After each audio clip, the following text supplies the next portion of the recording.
What's up, everybody? My name is David, and this is Capital One 101, a brand new series where we dive into life at Capital One. And we're looking to kick off our first episode with one of our most requested topics: how you can ace your case interview when applying to Capital One. In this video, we'll take a look at the overall structure of the case interview so we can demystify the process and give you an idea of what it's all about. Then, I'll give you the best strategies and tips to help you crush it on interview day. And finally, we'll walk you through a sample case interview so you could see what to expect and how to succeed. Now, you might be wondering, what's a case interview at Capital One? Well, they're an essential part of interviewing for business, operations, data, or financial analyst roles here at Capital One. Case interviews also help us identify job candidates with effective communication, problem solving, and analytical skills. So grab a pen, notebook, and calculator, and let's get the ball rolling. Now, when you hear the words case interview, it could sound super intense or intimidating. But the structure of a case interview at Capital One is pretty simple. Typical case interviews happen in 3 parts. First one, introduction to the business situation and case framework. This is when your interviewer will lay out a hypothetical scenario and objective that a business or group is facing, including the details on the financial, competitive, technical, or logistical aspects of the situation. Think of this as an open-ended conversation. This is your chance to take notes. Ask any initial questions you might have. You want an insider tip from us? Think like a business owner when you share your thoughts on the scenario. Really take ownership of the case right from the start, as if you have a personal stake in the outcome, because you actually do. Now, this is the part where your nerves might be kicking in. Hey, we've been there, and it's okay. Just remember that the person sitting across the table from you is a person too. And once upon a time, they were in the same exact shoes. So they're on your side. They want you to succeed. They're super eager to have an interesting, productive discussion about the case. So don't be afraid to go all in. Number 2, calculations based on key concepts and drivers of the case. Let's play a numbers game. Here's the part of the interview where you'll dive into your calculations, but that doesn't mean it's quiet time. Remember back in math class how you had to show your work? This is the same idea. As you work through your calculations, share your notes, ask more questions, and communicate your thought process as you find answers to the problem. And guess what? There isn't always one right answer in the case interview. Your interviewer wants to see how you think and solve problems. Make sure to weigh qualitative and quantitative pros and cons, and be ready to defend your final recommendation with data. Which brings us to number 3.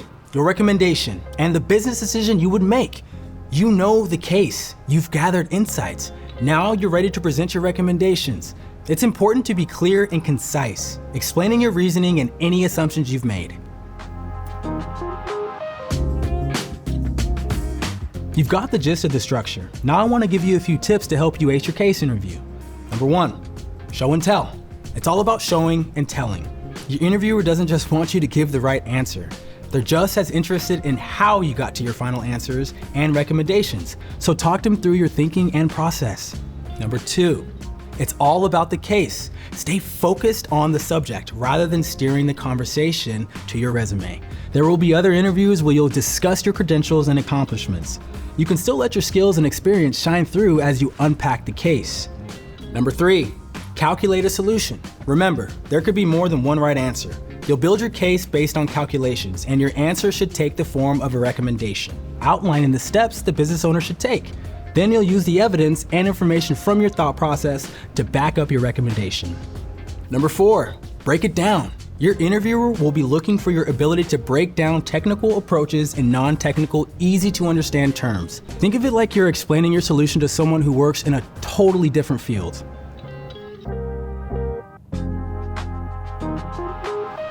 Okay, thanks for sticking with me. I know it's a lot of information, but I think this last bit will really help give you the full picture of the case interview process. I'm gonna take you through a mock case interview with a job candidate to give you a sense of the types of questions that get asked and how you might wanna answer them.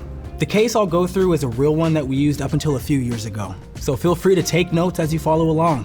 Now let's bring in our next job candidate.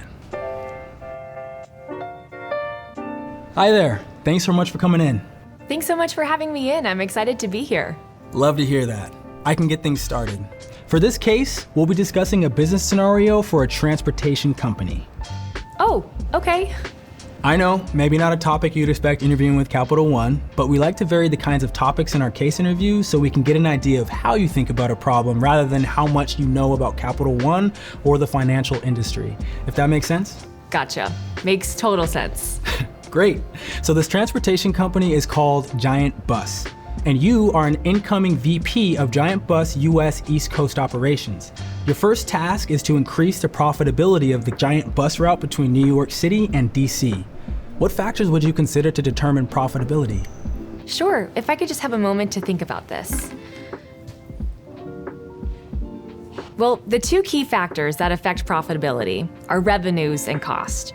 Revenues come from ticket prices and customer numbers, while expenses are determined by fixed costs, like the number of buses, and variable costs, such as gas prices and market expenses. It's also important to consider competition and promotions. All very important things to consider. Let's get into a bit of the business data. If you take a look at this report, the peak travel time for Giant Bus from New York to DC is from 6 to 9 p.m. on Fridays and Sundays. Why do you think the peak travel time from New York City to DC is from 6 to 9 p.m. on Fridays and Sundays?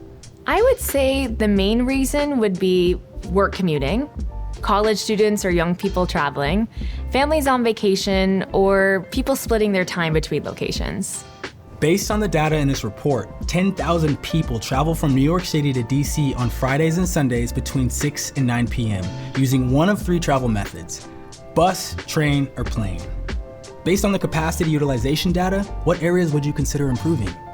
So the way I read this graph is that our capacity utilization is at 80%, meaning that only 80% of our tickets are sold and used for the buses on Sundays and Fridays.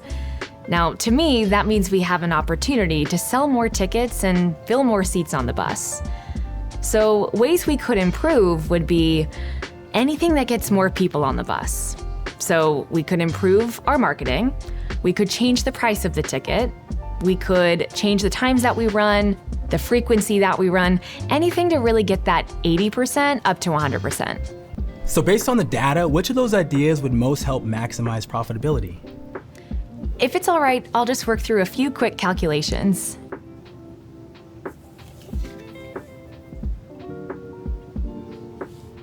From a profitability standpoint, the best answer would be to move to the 15-minute frequency.